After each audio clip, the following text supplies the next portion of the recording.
Module 3 এই ভিডিওতে আমরা আজকে ওভারভিউটা দেখব। তো এখানে মূলত আমরা আমাদের সার্ভারের ব্যাকএন্ড কনফিগারেশন করব। তো এই জন্য আমরা ব্যবহার করব AWS ল্যামডা, অ্যামাজন ডায়নামোডিবি ডাটাবেস স্টোরের জন্য এবং অ্যামাজন API গেটওয়ে ব্রাউজারের মাধ্যমে ল্যামডা ফাংশনকে ইনভোক করার জন্য।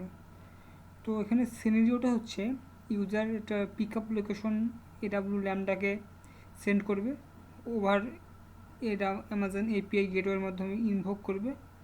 দেন অ্যামাজন AWS ল্যামডা সেই ইউজারের কাছ থেকে পাওয়া ইনফরমেশনটা আমাদের ডায়নামোডিবির এই যে ইউনিকর্নের যে রিকোয়েস্টটা ইউজারের কাছ থেকে পাবে সেটা আমাদের ডায়নামোডিবির যে টেবিল আছে এই টেবিলের থেকে সেই ইনফরমেশনটা নেবে। নেওয়ার পরে ইনফরমেশনটা যেই ডায়নামোডিবি টেবিল থেকে যে ইনফরমেশনটা পেলো সেটা ইউজারকে সেন্ড করবে। মানে ইউজারকে সেন্ড করার পর আমরা যেই আমাদের ওয়েবসাইটে যেই ফ্রন্ট এন্ডটা আছে ফ্রন্ট এন্ড অ্যাপ্লিকেশন সেখানে আমরা সব ডিটেলসটা দেখতে পারবো। তো নেক্সটে আমরা অ্যামাজন API গেটওয়ে ইমপ্লিমেন্ট করব। আস্তে আস্তে আমরা সব কিছুই দেখবো। IAM ইউজার তৈরি করব, ল্যামডা ফাংশন তৈরি করব।